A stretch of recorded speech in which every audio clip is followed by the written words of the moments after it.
नमस्कार दोस्तों। गुरु की सी लैंग्वेज में आपका स्वागत है। आज today I am going to discuss union. आप लोग को जैसे मैं पिछले लेक्चर में स्ट्रक्चर डिस्कस किया था। अब स्ट्रक्चर और यूनियन में क्या डिफरेंस है? तो स्ट्रक्चर जो है आपका एन नंबर ऑफ वेरिएबल्स है, तो n number of data types जो आप यूज कर रहे हैं, डिफरेंट डेटा टाइप्स यूज करते हैं, तो हर एक वेरिएबल के लिए एक मेमोरी लोकेशन क्रिएट होता है। लेकिन यूनियन में ऐसा नहीं है। यूनियन जो है मेमोरी को शेयर करता है। तो जिस समय मेरे पास मेमोरी की कमी थी, स्पेस कम होता था, तो उस समय मैं यूनियन क्रिएट करते थे हम लोग। लेकिन राइट नाउ जो सिनेरियो है, तो नो वन क्रिएट यूनियन। ठीक है, तो स्ट्रक्चर से ही हम लोग काम चलाते हैं। तो कंसेप्ट जो है यूनियन का, मैं आपको उसको बता दें यूनियन भी क्या है। जिस तरह से स्ट्रक्चर को हमने कहा था यूजर डिफाइंड डेटा टाइप से, उसी तरह से आपका यूनियन भी यूजर डिफाइंड डेटा टाइप से। तो यूनियन को भी आप लिख सकते हैं definition. Union union is a user defined data type. Syntax भी आपका ऑलमोस्ट सेम होता है। वहां पर स्ट्रक्चर में हम स्ट्रक्ट लिखते हैं, यहाँ पे यूनियन लिखते हैं। वहां पर आपको स्ट्रक्चर में क्या करते थे, स्ट्रक्ट देन स्ट्रक्चर का नेम लिखते थे। यहाँ पे जो आपका सिंटैक्स है, उसमें क्या करते हैं, यूनियन देन यूनियन नेम। जो भी यूनियन का नाम देना है, यूनियन का नाम मान लो सपोजिट हमने ABC दे दिया। देन डेटा टाइप्स, यहाँ पे जितने तरह का डेटा टाइप्स लेना चाहते हैं वो आप ले सकते हैं। मान लो सपोजिट आपका हमने लिख दिया data data type data type variable 1 के लिए var1 डेटा टाइप var2 के लिए। इसी तरह से आप जितने वेरिएबल्स क्रिएट करना चाहते हैं उतना वेरिएबल्स आप इसमें आप ऐड कर सकते हैं। N numbers of variables create कर सकते हैं। लेकिन इसमें जो हमने आपको बताया था कि ये मेमोरी लोकेशन की तरह लेता है, तो उसमें हमने बताया था कि जो कैरेक्टर है, तो कैरेक्टर के लिए 1 लिया, इंटीजर के लिए 2 लिया, फ्लोट के लिए 4 लिया। इस तरह से बात किए थे। लेकिन यहाँ पर जो नंबर जो मैक्सिमम होगा, जैसे आपने सपोज दैट यूनियन में इंटीजर भी लिया, कैरेक्टर भी लिया और फ्लोट भी लिया है, तो कैरेक्टर के लिए 1 बाइट है, इंटीजर के लिए 2 बाइट है, और आपका फ्लोट के लिए 4 बाइट है। तो यूनियन जो है आपका मेमोरी लोकेशन पे 4 बाइट क्रिएट करेगा, ताकि उसमें आपका इंटीजर डेटा भी आ जाएगा, कैरेक्टर भी आ जाएगा और फ्लोट भी आ जाएगा। तो कहने का मतलब आप नहीं समझे, देखिए मैं इस चीज़ को क्लियर करता हूँ। कहने का मतलब सपोज डेट, अब इसी का मैं एग्जांपल दे देता हूँ आपको।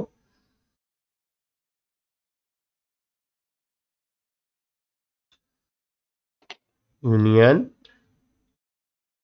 ABC, और यहाँ पर हमने कर दिया इंटीजर इंटीजर ये कर दिया, चलो इंटीजर ये, और एक फ्लोट कर दिया, फ्लोट B। ठीक है, कैरेक्टर यस कर दिया। तो देखिए ये जो है आपका 3 टाइप के डेटा हमने यूज कर रहे हैं। इसका जो मेमोरी लोकेशन होगा, इंटीजर 1 बाइट ले रहा है, तो फ्लोट चेयर 4 बाइट ले रहा है, character 1 byte, integer 2 bytes, sorry integer 2 bytes, float आपका 4 बाइट्स और कैरेक्टर 1 बाइट। तो ये जो मेमोरी लोकेशन यूनियन जो क्रिएट करेगा वो 4 बाइट करेगा। आप पूछेंगे कि ऐसा क्यों?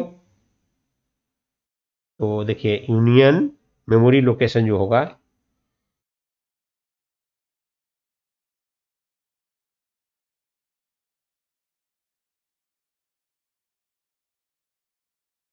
जो मेमोरी लोकेशन होगा इसका,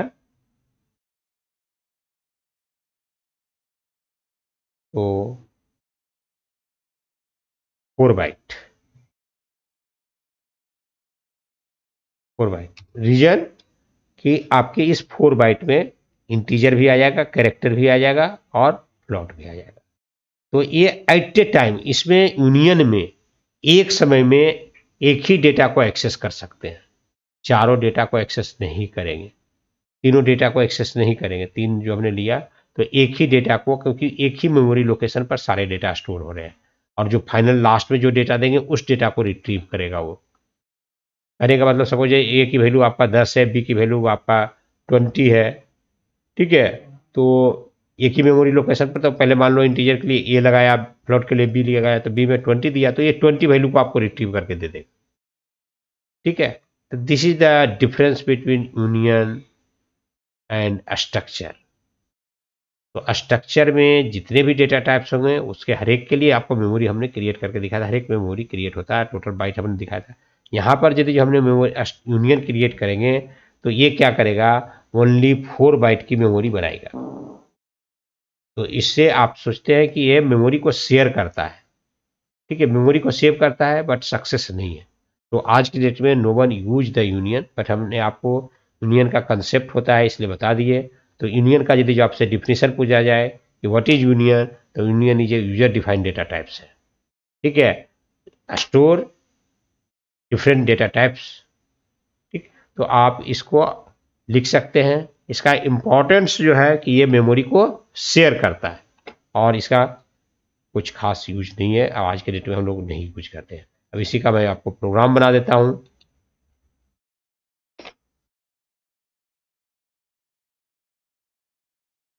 ठीक है, क्लियर हो गया। अब इसमें हम आपको प्रोग्राम थोड़ा सा बना देते हैं। हैश इंक्लूड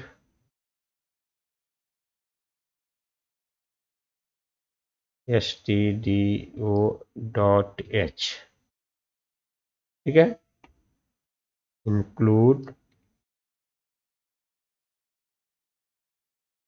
onio.h, ठीक। अब ये देखिए इसमें भी आपका यूनियन जो है दो टाइप्स का होता है, जिस तरह मैंने स्ट्रक्चर में बात किया था लोकल और ग्लोबल, तो union is also 2 types, local and global. यदि जो आपको लोकल यूनियन बनाना है तो विद इन ए फंक्शन बनाएंगे, आउटसाइड यदि जो फंक्शन आपने बना दिया तो आपका क्या हो जाएगा, ग्लोबल हो जाएगा। क्लियर, यदि कोई डाउट होगा तो आप क्यूरी करेंगे, आप अपना क्वेश्चन लिखकर भेजेंगे, आई विल रिप्लाई, ठीक है। तो यदि जो आपको ग्लोबल बनाना है तो आप सिंपली आप सबसे पहले यूनियन को डिफाइन कर दें, आउटसाइड द फंक्शन डिफाइन कर दें, तो वो आपका ग्लोबल ट्रीट होगा। तो देखिए हमने यहाँ पर ये ग्लोबल बना रहे हैं, यूनियन ए बी सी, ठीक है, ए बी सी एक यूनियन बनाया, इसका बिगिन साइन दे दिया, इंटीजर ए, कैरेक्टर एस और फ्लोट टी, ठीक है। ये 3 डेटा टाइप्स का मैंने यूज किया, और इसमें मैंने यहाँ पे सेमीकोलन लगा दिया, ये आपका यूनियन बन गया। अब इस यूनियन का आप ऑब्जेक्ट क्रिएट चाहे तो यहाँ भी कर लें या इनसाइड द फंक्शन कर लें। तो void main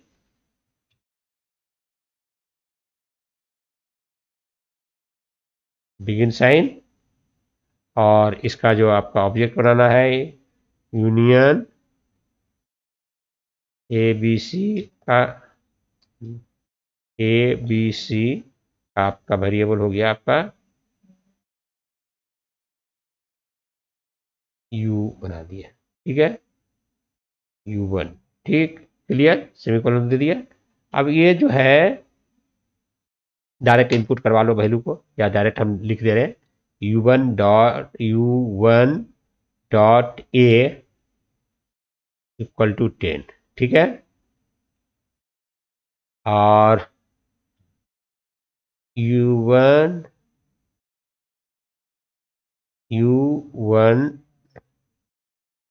dot s equal to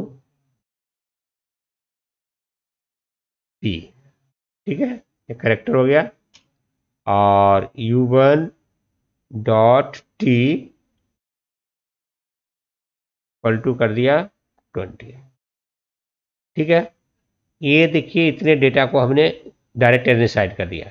अब देखिए इसमें जो है डेटा को हम प्रिंट करेंगे तो ये डेटा लास्ट में 20 आ रहा तक सिर्फ 20 को देगा, या 10 यदि जो दिए ए की वैल्यू को, यदि जो बी की वैल्यू को भी प्रिंट कराएंगे, या टी की वैल्यू को प्रिंट करवाएंगे, या एस की करवाएंगे, है ना, तो उसको आपको जो लास्ट में जो डेटा जा रहा है, क्योंकि मेमोरी लोकेशन एक ही क्रिएट होगा, एक मेमोरी लोकेशन पर मैंने वो शेयर कर रहा है मेमोरी को, तो जो डेटा होगा उसी का रिट्रीव करके आपको आउटपुट देगा। जैसे हमने कर दिया print F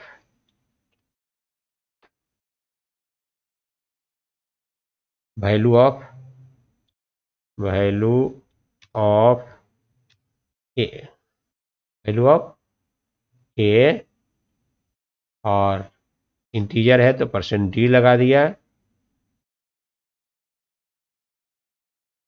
comma u1 dot A कर दिया, इसको सेमीकोलन दे दीजिए। अब उसके बाद है यस है printf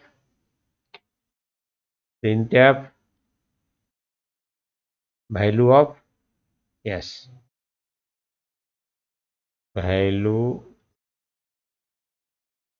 of s equal to %c, comma u1 dot, ठीक है, देन प्रिंटफ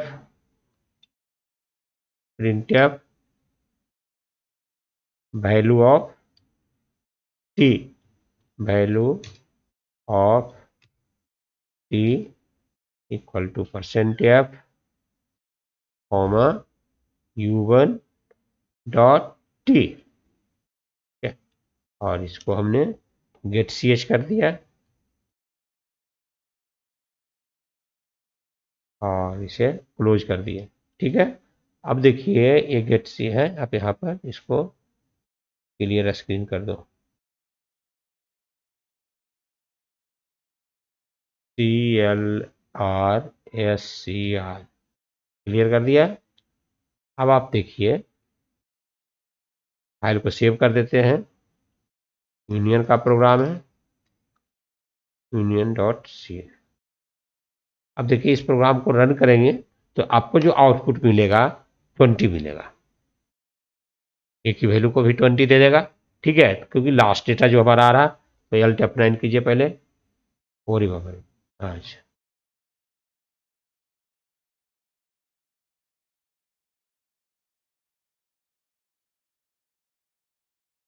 ये यूनियन का स्पेलिंग हो गया है UN यूनियन ABC। ठीक है, एक और कहीं गलत तो नहीं किया, वो यूनियन का स्पेलिंग गलत था इसलिए, बाकी नीचे ठीक लिखाया था और मिस हो गया था, इसलिए आपका देखिए सक्सेस हो गया, कोई एरर नहीं है। वो यूनियन में आपका एरर था लिखने में, उससे कोई दिक्कत नहीं। तो ये आउटपुट इसका ही आएगा। कमेंट लाइन दिया हुआ है तो Alt F9 हो गया, कंट्रोल F9 कर दीजिए। देखिए वैल्यू ऑफ ए, तो ये लास्ट की वैल्यू को आपको दे दिया टी की 20।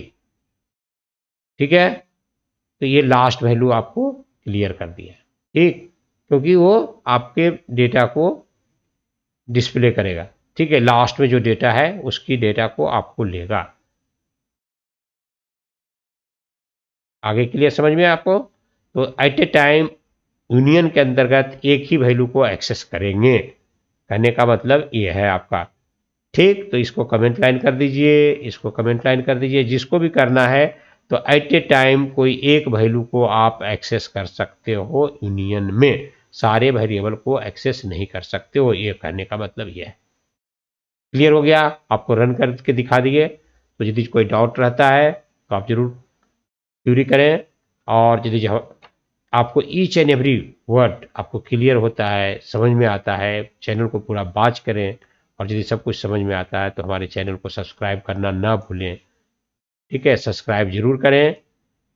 तो मैं आपको लिए प्रतिदिन जो भी है, मैं डेली एफर्ट कर रहा हूँ कि आपको एक अच्छे से अच्छे वीडियो लेक्चर प्रोवाइड करूँ। तो आप चैनल को वॉच करते रहें डेली। और संडे के लिए भी आया था बच्चों लोगों का कि कुछ अलग से होना चाहिए, तो देखते हैं संडे स्पेशल इस बार कुछ करने की कोशिश करते हैं। Thank you, have a nice day.